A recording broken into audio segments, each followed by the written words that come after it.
Whoops.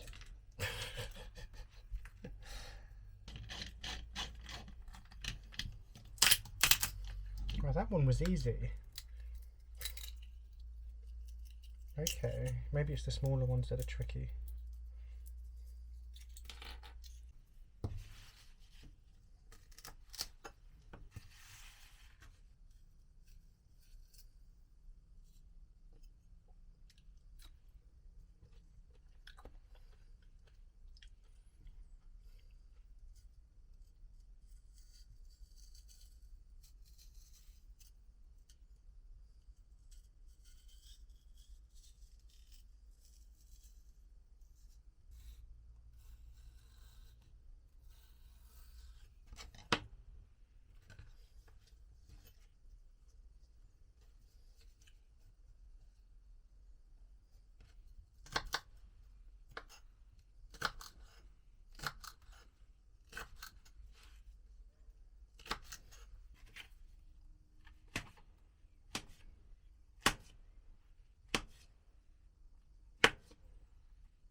So I felt like a salad kind of day today. So I gathered some sow thistle, some garlic mustard, some dead nettles, some daisy flowers, Alexander's, ground elder, wild garlic, hogweed stems, sorrel, walnuts, which I've had as a store for a while but I haven't used yet, St George's, tallow, salt and some blackberry vinegar. So wow, look how delicious this salad looks. I've just been craving it, and because I've been having St George's cooked up with nettles and things, and I've just been craving more greens. So I've had my juice this morning, my cleaver, dandelion and herb robert juice, and this is going to be my lunch. Right, so I have climbed onto my van roof in a car park for um, for a convenience store because I saw this pine, and I've been trying to get pine pollen. I missed out on the patch that I was really looking out for, so I'm here to harvest these flowers while they're immature, and I'm going to lay them down on something and let the pollen fall onto that, but I don't know. I missed out on some that were low to the ground, so I'm not going to miss the opportunity, the things the foragers do to gather their things.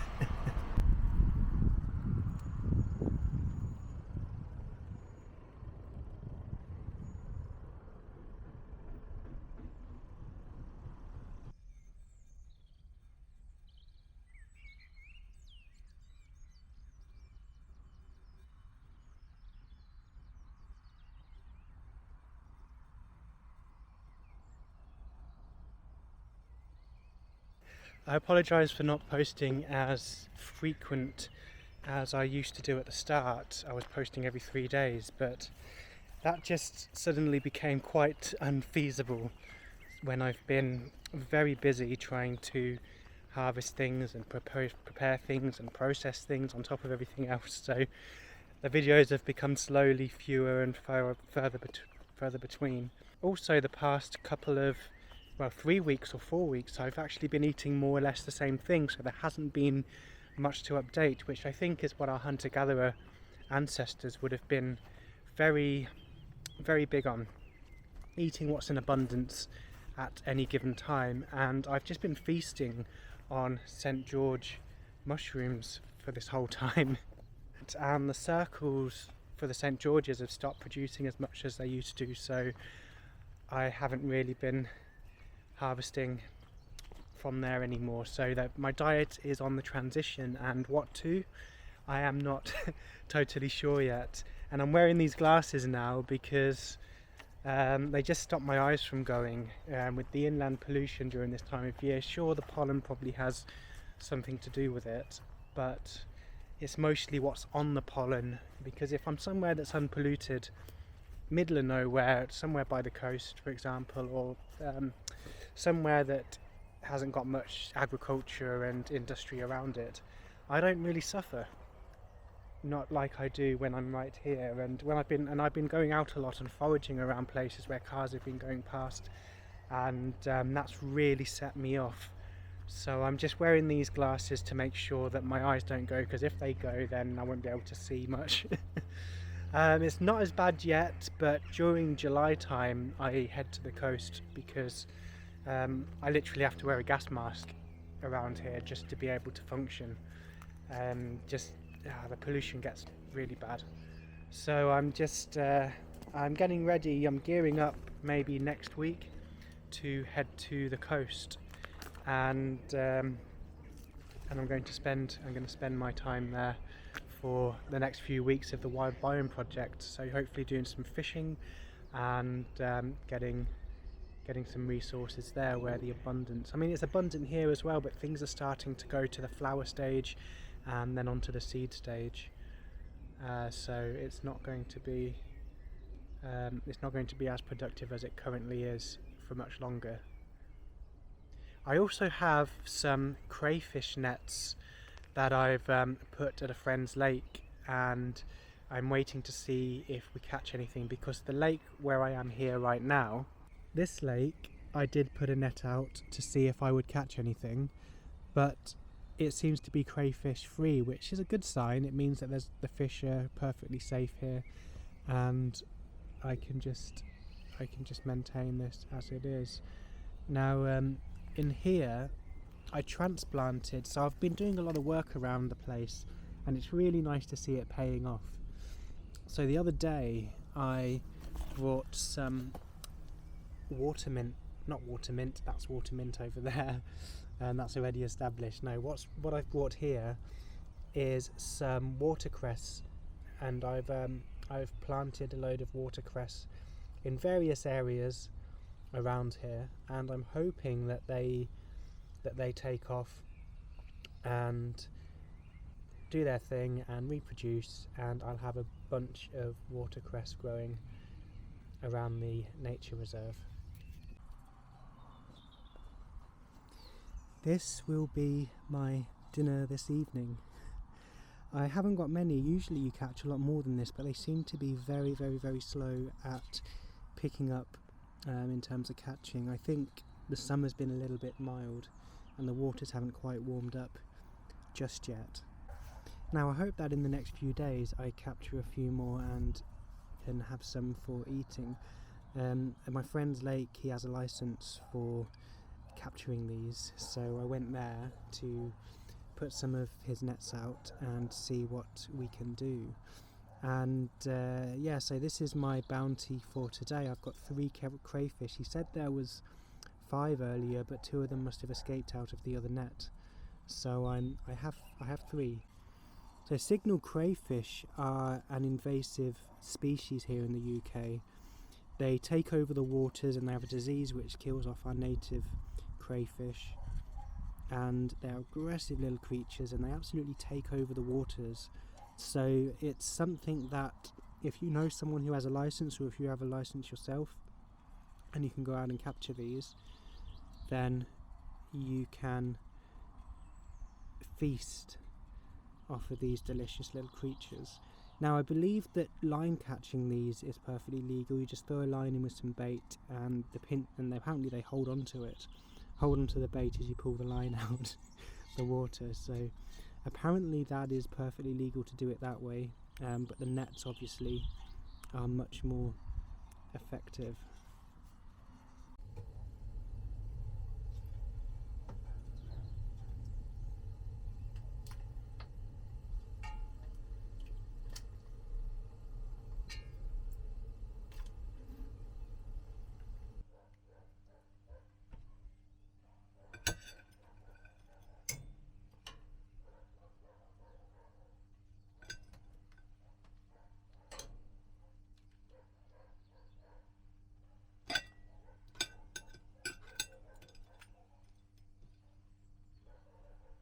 So here's the cooked crayfish. They look like mini lobsters,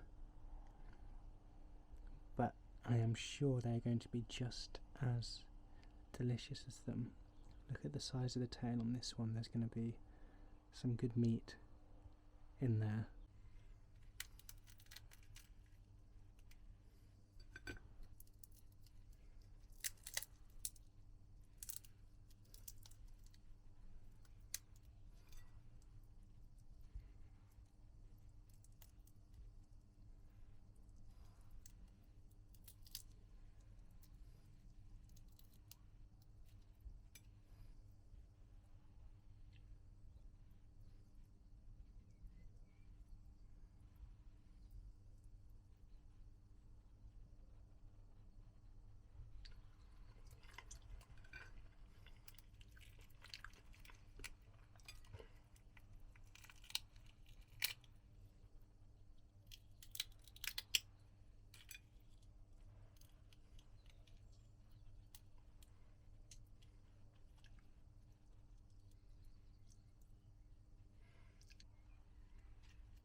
Ah, that's better. I had the camera zoomed in, now you can see a lot more. But yeah, it's been nearly 2 months now, and you can see the weight that's just fallen off me. Like, well, I'm wearing a t-shirt now because it's quite warm today. We've had a bit of a heat. We've had a bit of a hotter couple of days. Feels more like summer. And yeah, the weight's just fallen off me over the past couple of months, and I'm not skinny, I'm not skeletal. I've still got my muscle, I've still got a small layer of tummy fat, but I feel much more balanced in my body, and just so full of energy. And I suppose you can see it. I've seen comments on YouTube about people saying how much different I look since the start, how much more energy, how much fresher I look, which I suppose I can kind of see it. It's not something that I notice when when you see yourself every day, or don't, well, lack of it, I don't really look in a mirror, so I don't really notice these changes. And yeah, it's just interesting to feel how this diet has affected my body. And there's my nose running. Love this time of year.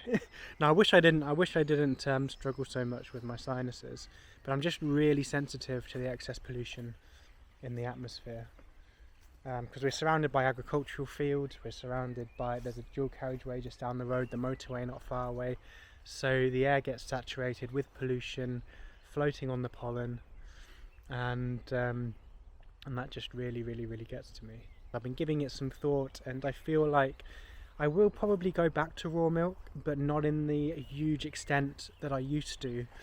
I'll probably have much less of it, but the reason for that is that it's a very nutritious food, and if I don't have time to do anything during the day, it's a really nice source of calories and energy.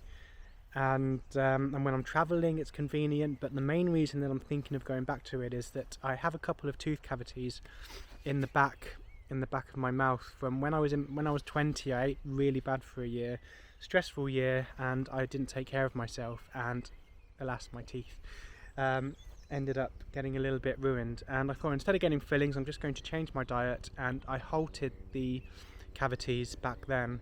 And raw milk has been a big part of maintaining my teeth, so I think that I will go back to it, namely for that reason, because even though this is a great diet, I feel amazing, and I'm still going to continue it.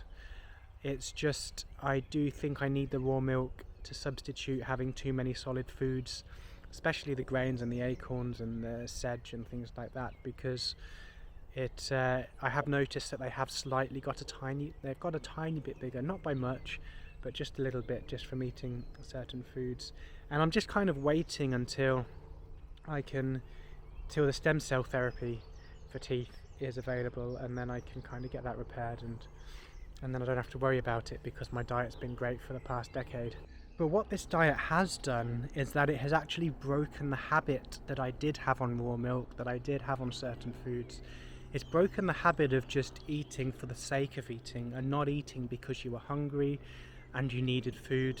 I was just eating and filling myself up, like we all become accustomed to in the modern world.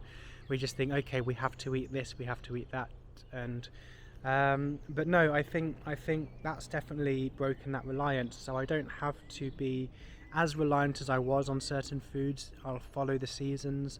I'll feel what my body needs when I need it, and I did that. I've done that for a good few years now. I have listened to my body for the most part, but I haven't been 100% on that because of convenience, and that's the main thing, isn't it? Convenience. And so I think I'm going to try and do that a little bit more often, listen to my body a little bit more, try and stay more in tune with it, and see how that goes. And I've also broken my reliance on certain supplements. Like, I used to have cod liver oil every day. I don't have that. I haven't had that for the last 3 months. I used to have reishi pills almost every day. And reishi isn't a bad, I mean, again, these are not bad resources. It's just, I found myself that I was relying on them rather than trying to obtain things from my environment around me. I did take reishi, namely because of my allergies. It helps to negate the damage that the pollution is doing to my sinuses, and it does help a lot. I've been taking it for the last few years, and it does nullify some of the effects. So, but what I have discovered, and what I've been speaking to with Matthew Rooney, who's an amazing mushroom expert, and we were talking about Ganoderma. Basically, and another name for it is artist conch, and it's a very common fungus that grows on a lot of trees here in the UK, and it's very closely related to reishi, and it has similar medicinal qualities, just largely understudied. So I've been playing around with that. I've made a Ganoderma mead by first making a slow cook well, I made a decoction in a slow cooker for 24 hours, and then I turned that into mead. So you've got the alcohol and you've got the water, because some things are soluble in alcohol, some things are soluble in water with certain mushrooms. So I've done that, and it's just not quite finished. So I've been making, whenever I feel really bad, I've made a tea out of the Ganoderma, and I've also added some nettles in there, which are also good for antihistamine properties. But this diet has also been re-inspiring me with certain things, because I did slip from certain habits. I stopped being inquisitive and pushing boundaries with certain wild foods, and I think this has just kind of awakened that in me again. I've been thinking outside the box with a bunch of things. I haven't had as much time to go and do those things, because I've been focusing on making sure I have a meal every day and the nutrition that I need. So but I am going to play around with that. There's a couple of ideas in my head that I want to try and do, and yeah, we will see. I've been mostly focusing on creating greater biodiversity, like you've seen earlier in videos, where I've been planting sea buckthorn and a bunch of other different plants to try and increase that around here.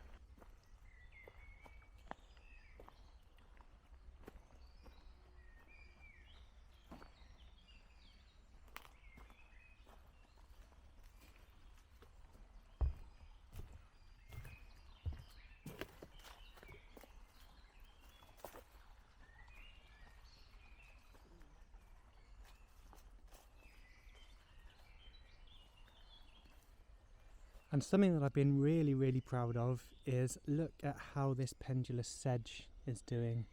I planted some seeds around here, and these ones have really taken off. This is the perfect habitat for it to grow, and I hope that I can increase the amount that I've been planting here. I want to try and get some going all the way up here along this stream side. And so pendulous sedge, I do have a spot nearby that I can go and harvest it from, but it's amazing to have it here on the land itself, and I'm hoping that this will continue to spread along this area and become quite abundant. And I've spread a load of seeds everywhere else, so this gives me hope that in other places it might take hold, it might spread. Because pendulous sedge is one of those calorie crops. I've been relying on the seed that I gathered in 2019. I had a potato sack full, and I haven't really done much with it since then, apart from making a few experiments with different breads and combinations of flours. But on this diet, I've been using it on its own, and I've been making some amazing cookies with it. And that's been one of my main staples whenever I need a snack. Snacks have been so important on this diet, because when you just don't have the time, because you've been out and about and you don't have a community to help prepare meals when you're busy doing the gathering, pendulous sedge seed has just been a lifesaver. I've made cookies that keep for days, and I take it when I go travelling.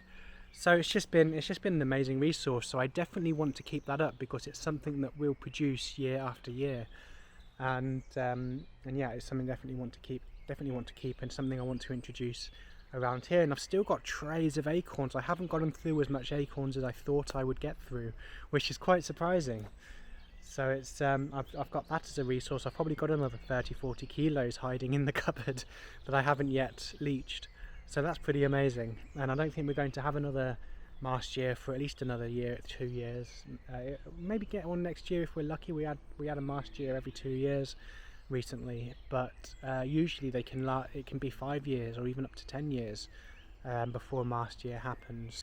I think that my biggest takeaway so far during this wild biome project is indeed my relationship with food, my perspectives on food. It's reconnected me even closer to the wild than I already was, and it's just remarkable. I never thought that I would have such a profound experience doing this diet, because I was, before lockdown, I was a little bit more involved with wild food, But the thing, however, is that a lot of our diets, even though they were partially wild, a lot of foragers I know on this diet have been thinking similar things, is that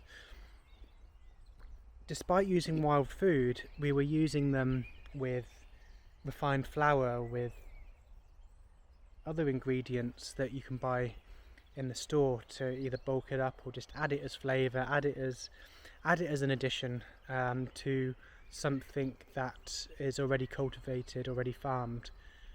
So what I am kind of pondering is, what can I do after this to incorporate more wholesome 100% wild food dishes into my everyday life?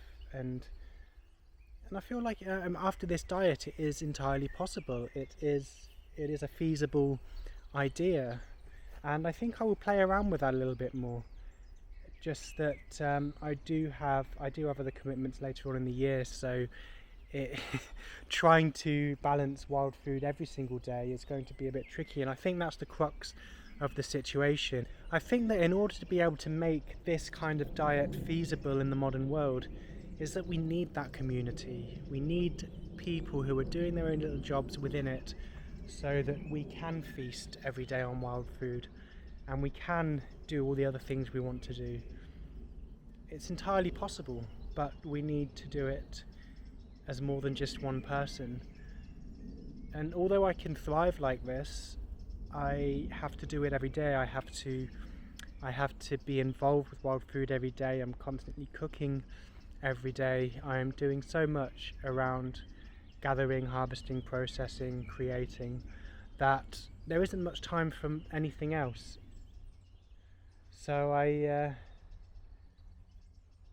think that is something that we really should start looking at in the future as a community, as a society. Ooh, look at the size of those thistles. So stems are actually starting to become a thing here. Stems and flower and their little flowers. Look at the size of these stalks. So let's have a look and see if we can potentially get something out of this.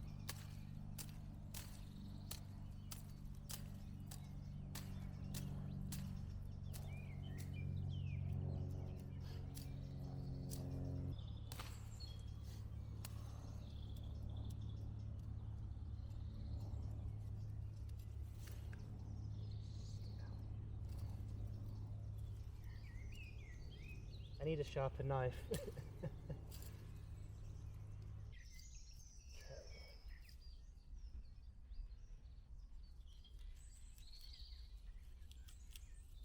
Let's have a look at this.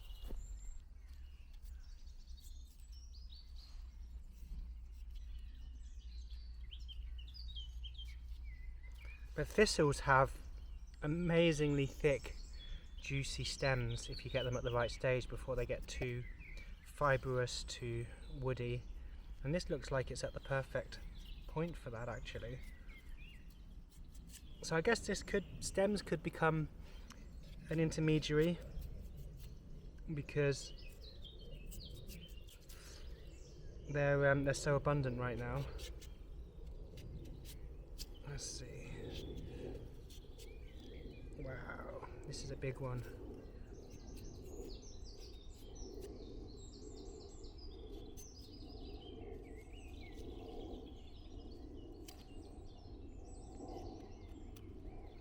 I think at the bottom's a bit fibrous, but the top part, this part, is perfect. That is the perfect stage.